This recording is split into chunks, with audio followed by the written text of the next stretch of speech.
Jangan sampai kita terprovokasi dengan itu. Maka saya bilang, tolong ya, yang nggak tahu kasus, mendingan gak usah ikut komentar, gak usah terprovokasi dengan berita-berita hoax. Pasrahkan semuanya sama polisi. Kasihan polisi hari ini. Polisi ditembak polisi, di rumah polisi, ditangkap polisi, diperiksa sama polisi. Semuanya judase polisi. Makanya Anda yang tidak tahu gak usah komentar. Percaya bahwa polisi masih presisi. Hari ini begitu banyaknya Pak berita hoax. Contoh yang sering saya sampaikan itu, berita tentang orang naik motor pakai sandal jepit ditilang. Itu hoax, bener gak Dan? Itu hanya himbauan supaya kalau kita naik motor nggak pakai sandal jepit tapi pakai sepatu, karena kalau terjadi insiden bahaya, lebih bahaya yang pakai sandal dibandingkan pakai sepatu. Lagian Pak polisi takut kalau yang naik perempuan ibu-ibu pakai sandal jepit, kalau ditilang jika sandalnya dinapuki cangkemnya polisi. Lalu wadon dilawan. Perempuan Pak kalau naik motor rating kanan belok kiri Pak.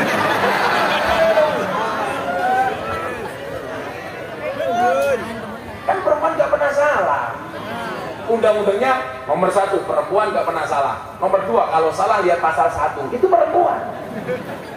Makanya perempuan selalu benar. Makanya saya nggak pernah mau berurusan dengan perempuan. Dan sekarang perempuan di Kebumen subhanallah banyak, kalau bikin statusnya rohani, kelakuan roh halus.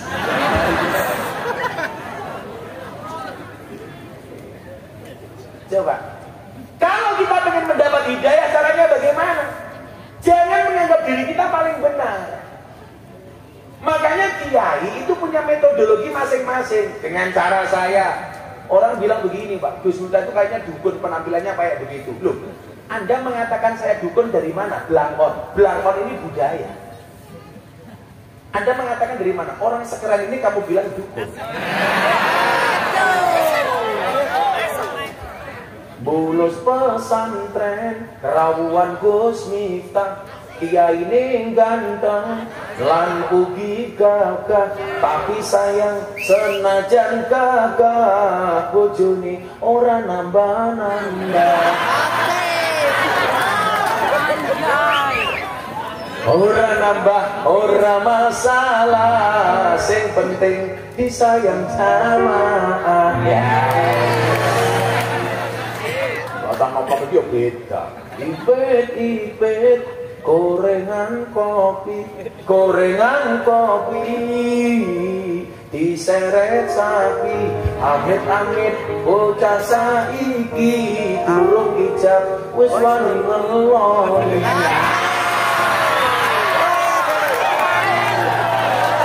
Wong iki tekan ya.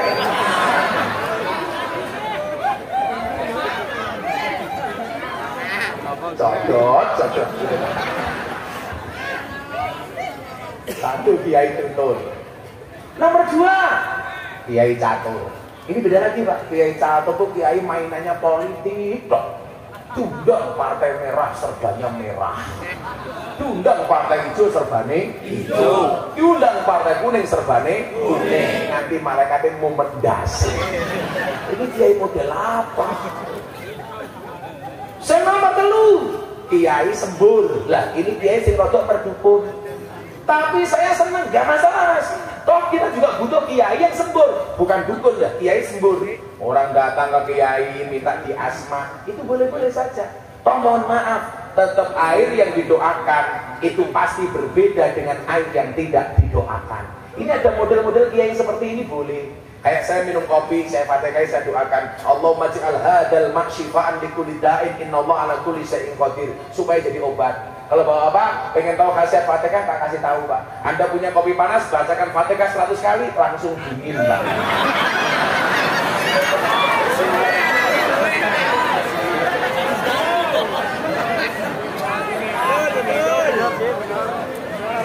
Tapi kalau pengen ketemu malaikat gampang, bacakan fatihah 100 kali tanpa bernafas, langsung Pak Israel. Ini nggak masalah kiai sembur. Banser pengen kebal kepada kiai sembur, Pak Kiai kalau di asma boleh, tapi yang kiai ya jangan datang ke saya. Dulu ada banser datang ke tempat saya pengen jeluk kebal, Pak Kiai kok saya dibuat kebal. Gimana caranya? Mbok nguntal gotri. Saya bilang kalau nguntal gotri iso dadi kebal, mbok sekalian diuntal sak pelek. Loh, kalau saya Pak, Anda mau jadi kiai sembur silahkan. Tapi kalau saya pribadi, saya lebih kepada aliran yang realistis dan rasional. Saya tuh punya keyakinan mandi itu yang kepepet. Contoh, Nabi Musa iso gebuk segoro dari dalan. Kiai dalam keadaan kepepet. Gara-gara dikejar sama Fir'aun, ketemu lautan. Pilihannya kan cuma dua Pak. Bablas kecemplung lautan, kembali dimakan sama Fir'aun. Maka kemudian Allah memberikan solusi last minute.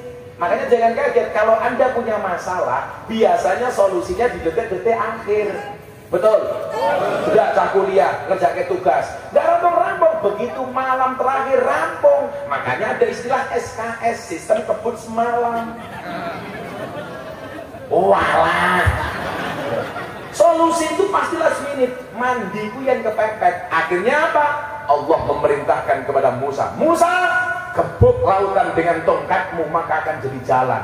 Digebuk sama Musa. Jadi jalan. Kaget. Jadi jalan.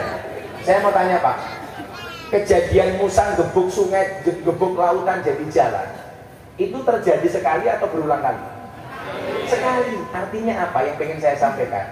Yang namanya mukjizat, karomah, maunah, itu tidak bisa didemonstrasikan, tidak bisa ditampak-tampakkan. Itu datangnya ketika kepepet. Orang gue itu pakai tenaga dalam apa ke PC? Loh, yang namanya karomah itu keluar ketika kepepet. Contoh, Nabi Muhammad ada mukjizat, jarinya mengeluarkan air. Itu dalam keadaan kepepet karena sahabat teman-temannya Nabi kehausan gak ada air, maka jarinya Nabi keluar air. Orang kok saya ini gaya Pak, burinya anak galon, renyo cangkeme, ya bisa. Saya dulu pernah Mas dibacoi orang, saya pikir saya mati. Kejadian tahun 2004, 2003. Tak pikir saya mati. Saya habis wudhu dibacoi orang. Ternyata saya nggak mati. Padahal apa? Saya nggak pernah belajar ilmu kekebalan sama sekali. Kenapa saya selamat? Karena Allah belum menghendaki saya mati. Sama halnya santri saya yang paling keren, Maung Hercules. Dia punya anak buah di Jakarta 1 juta orang. Tiap malam dulu di Tanah Abang dibacok sampai tangannya tinggal satu, yang satu mohon maaf tangan palsu. Matanya tinggal satu. Karena apa? Mata yang kanan ditembak dari jarak 1 meter. Nggak mati. Saya tanya, mau kamu ditembak nggak mati? Enggak, cuma matanya pecah. Tapi nggak mati. Artinya apa?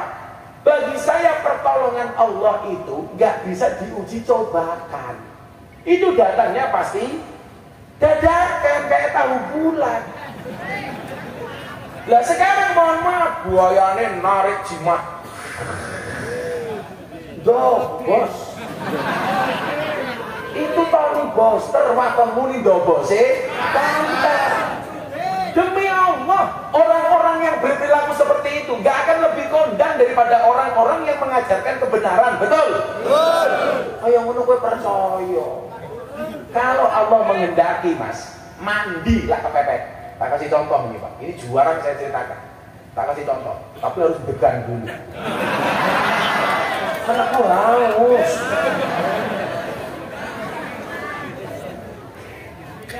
Apa? Oh, ini ngomong kiai kan? Iya ini ngatur-ngatur dia. Bismillah dulu Gus.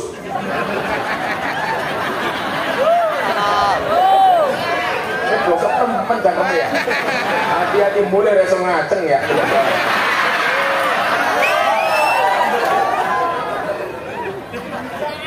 Tunggu kiai ngombe bismillah diajari.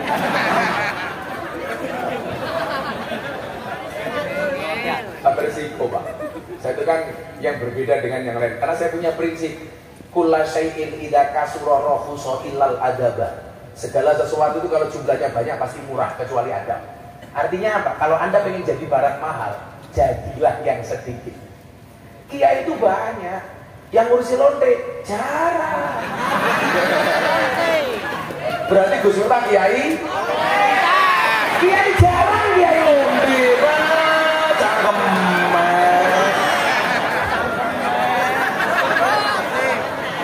Kiai lonte jarang.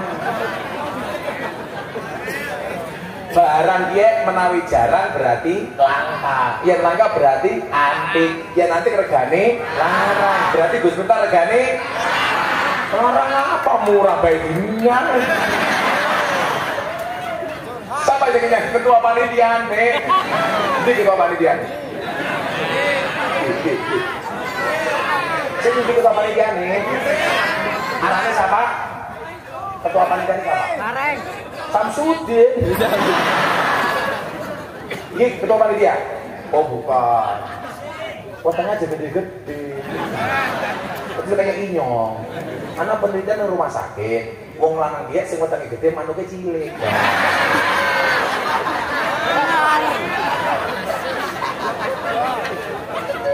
Oh Pak Lurah ya?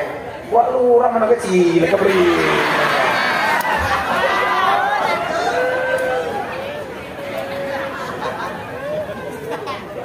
Apa? Dipotong murah, dipotong mahal. Pak Lurah. Saya yakin Pak Lurah ini orang baik. Maka saya berwasiat, tolong jangan dikubur sebelum mati ya.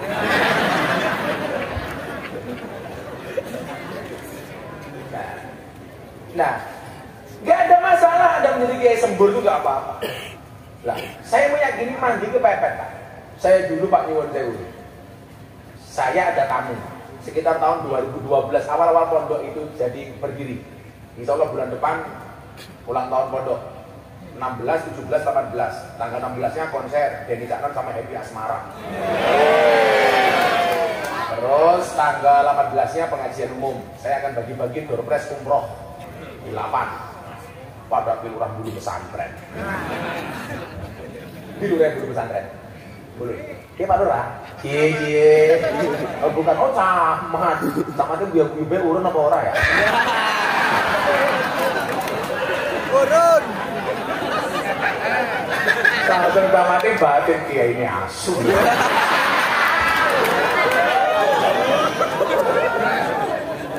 Apa-apa Pak Camat ya. Kita doakan Pak Camat masuk surga pertama kali. Berangkat setelah pengajian.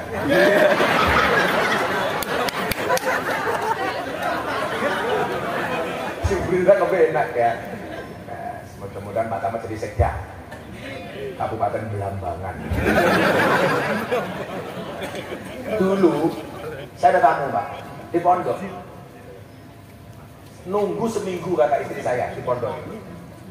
Setelah ketemu saya tanya, kamu ngapain ke sini? Saya galau terus, kenapa calon istri saya meninggal? Terus kamu ke sini mau ngapain? Saya minta doa dari Gus Miftah supaya calon istri saya kembali. Keprimen carane? Saya tanya, kamu bisa ngaji enggak? Enggak bisa. Kalau bisa ngaji, saya suruh baca surat Yusuf. Makanya Gus Miftah punya quote kan? Jika surat Yusufku tidak mampu meluluhkan hatimu, izinkan kulantunkan surat Yasin sebagai penutup kisah hidup. Mantap. Kamu malah galau, berakit-rakit hulu, berenang-renang ke tepian. Mantanmu sudah ke Penghulu, kok kamu masih sendirian? Ya.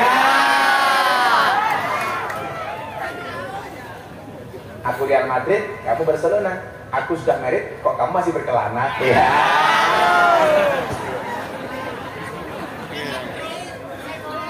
Rai-rai jomblo dia. Yang jomblo saya doakan pulang langsung menikah, amin. Dan ada anak 15. Lah ini seminggu Pak, nunggu di pondok. Akhirnya apa Pak? Minta doa. Lah kamu bisanya apa? Oh, saya nggak bisa doa Gus. Kamu Islam? Kayaknya KTP saya Islam. Dia nggak bisa ngaji sama sekali. Akhirnya apa? Dia saya kasih doa ngawur, saya kasih doa. Udah kamu baca ini. Tak tuliskan Latin, kamu baca. Apa doa yang saya kasih kepada dia? Allahumma inni a'udzubika minal khubusi wal khaba'is. Dia nggak tahu, nggak bisa ngaji. Bacanya kapan Gus? Kapanpun kamu baca, yang penting kamu yakin. Akhirnya bener Pak. Dia nggak pernah sholat, saya ajak sholat pertama kali. Begitu selesai sholat, tangannya diangkat. Allahumma a'udzubika minal khubuthi wal khaba'is. Pokoknya kamu baca yang mantap. 3 bulan kemudian, Pak, orang ini datang lagi ke pondok. Saya kaget, waduh, jangan-jangan ngerti ya. Ternyata apa? Dia datang dengan istrinya yang dulu minggat. Datang ke tempat saya bawa oleh-oleh banyak. Dia bilang apa? Gus, matur nuwun ya. Doa yang dulu Gus minta kasih mustajab. Pacar saya balik tak rapi gara-gara doa Allahumma inni a'udzubika minal khubuthi wal khaba'is. Saya ajak makan, saya tanya, kamu tahu nggak itu doa apa? Emang doa apa, Gus? Doa ngising. Tapi ternyata apa, Pak? Mandi. Berarti doa itu mandi, bukan atas apa yang kamu baca, tetapi yakin apa enggak. Doa kita yang selama ini kita baca banyak, tapi kenapa enggak mustajab? Karena barangkali kita kurang yakin. Makanya kalau baca doa harus yakin. Itu bro, yakin dikabulkan oleh Allah. Kenapa? Karena doamu itu akan dikabulkan satu ketika kamu yakin. Nomor 2, Allah akan mengabulkan doamu bukan di saat kamu mau, tapi di saat kamu siap. Banyak orang mau, tapi gak siap. Ya Allah, saya mau menikah, tapi gak siap. Modalnya memanuk toh. Maka Allah belum kasih. Siapkan dulu, baru Allah akan kasih. Contoh Pak, ini fakta ya Pak ya. Saya dulu tahun 2015 masih gemuk kan, berat badan saya 108 kilo. Tahun 2016 saya mulai mengambil pola makan. Karena saya meyakini orang sakit itu gara-gara 4 hal. Pola makan, pola pikir, pola hidup, dan yang keempat kebanyakan pola.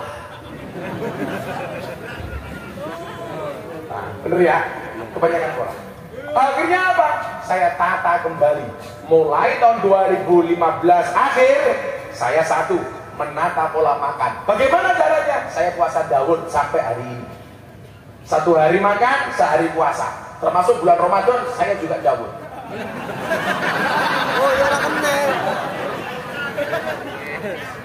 Alhamdulillah Pak, saya nggak makan nasi, saya ngurangi gula. Kalau saya minum kopi mesti kopi pahit, saya minum manis hanya degan. Dari tahun 2016, 2017 saya mulai kurus. Berat badan saya dari 108 kilo turun dari 70 kilo.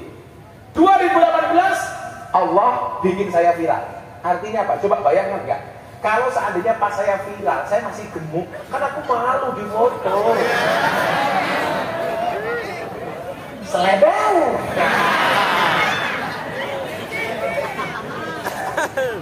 Cara Allah, saya dibagusi dulu akhlaknya.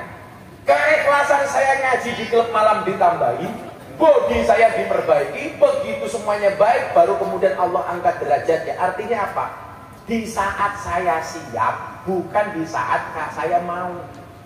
Makanya hari ini kamu evaluasi, nah, kalau kamu berdoa sama Allah, kenapa belum dikabulkan? Mungkin kamu nggak siap, walaupun kamu mau. Karena faktanya banyak orang mau tapi tidak siap. Saya kasih contoh, gelas. Kalau gelasnya ini bersih, siap, maka begitu ada degan, kopi, air putih bisa masuk, Pak. Kenapa? Karena gelasnya bersih. Tapi walaupun di sekelilingnya ada degan, kopi, air putih, gelasnya kotor, gelasnya nggak akan dimasuki. Kenapa? Karena nggak siap. Kalau dipaksakan dimasuki kopi, nggak akan yang mau minum. Kenapa? Karena gelasnya kotor. Sama Pak. Kita mungkin selama ini doa kita belum dikabulkan karena kita masih terlalu kotor. Bukan kotor fisiknya, tapi hatinya. Maka orang yang diangkat derajatnya oleh Allah itu siapa? Orang-orang yang tidak pernah punya kebencian di dalam hatinya.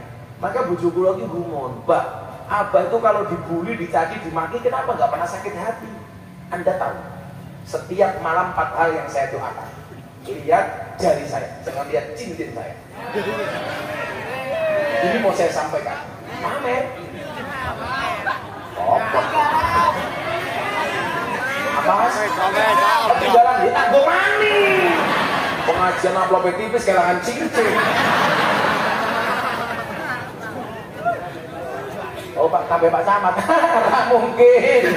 Camat Kismin.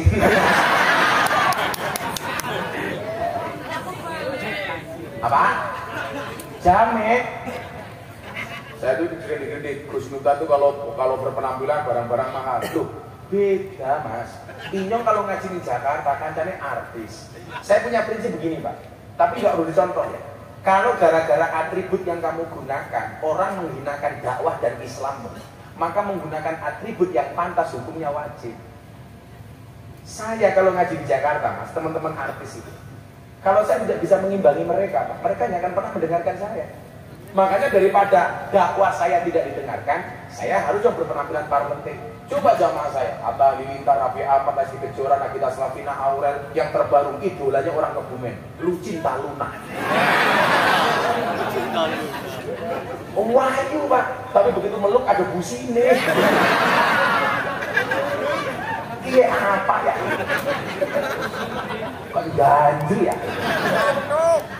Makanya saya bilang, kalau laki-laki mati almarhum, perempuan mati almarhumah, Lucinta Luna mati aluminium. 4 hal yang setiap malam saya doakan.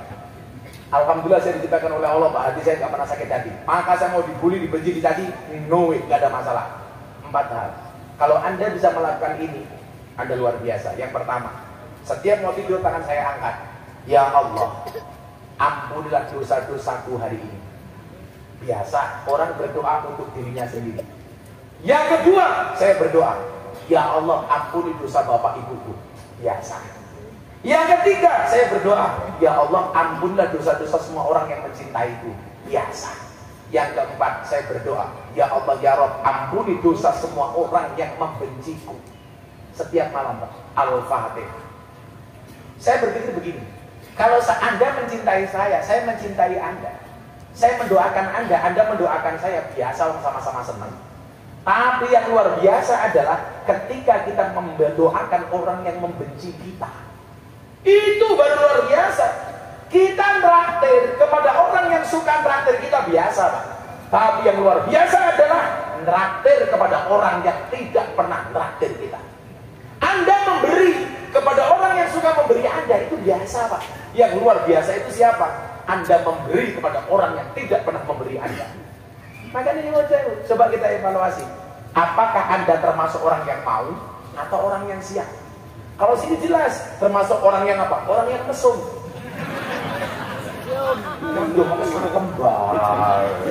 Ya, biar semangat. Kita mulai dengan selawatan yuk. Ada musiknya nggak gini? Ada. Mana musiknya? Keren. Padahal dong bayaran. Habis. Ayo minta lagu apa? Satu. Wow. Coba tingkir. Kok sanggon coba tingkir ya? Coba tingkir ngombe dawet, ratau dikir andase momen. Semarang kaline budek sing disayang matane beca. Tuku bawang kleru mrica wis kebacut sayang mung dianggep nyekel kopling kleru rating ra iso nyanding mergo kalah glowing. Sakit ya? Jomblo kan sakit. Lurai kene iki lurai kene. Kok lurai ora ana lantang. Lurai kene ngendi? Minggat. Ini kira tak jawab. Kudu dibayar lurai minggat terus pengajian bubar. Kalau iki beda ini. Buah belimbing buah pisang. Wajahnya glowing, kakinya belang-belang. Gua belimbing di atas tetek, wajahnya glowing, tukain meletek. Ya, lampunya semuanya dihidupkan. Kita nyanyi Joko Tingkir versi selawat. Semuanya lampu dihidupkan. Shallallahu ala Nabi Muhammad. Gelasnya dihidupkan, lampunya dimatikan. Kalau nggak bisa dimatikan, lurahnya dimatikan ya. Yang bawa apa diangkat. Aku pengen mau budus pesantren. Semuanya bersinar. Lampunya bisa dimatikan nggak Pak? Yo, pakai di sini. Wajar ya. Shallu ala Nabi Muhammad. Semuanya HP diangkat. Tolong panitia lampunya dimatikan. Saya pengen berselawat dengan jamaah kemudian. Sing gua HP mau keloro ya. Kok nggak melebar. Ayo semuanya diangkat. HP-nya diangkat. Yang nggak punya HP tangkapnya merenges ya. Loh, terus mati udah mani. Nah. Semuanya diangkat. Biar sadu. Shallu ala Nabi Muhammad. Semua tinggi, gak selawat. Sana mana Pak? Sana mana? Pikirinya gitu di sana ya. Nah, nanti HP-nya digerakkan ke ngalor dulu ya sana. Semuanya diangkat. Shallu ala Nabi Muhammad. Musiknya menyesuaikan. Salatullah salamullah ala toha rasulillah. Salatullah salamullah ala yasin habibillah. Ala yasin habibillah. Salatullah salamullah ala toha rasulillah.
Timbalan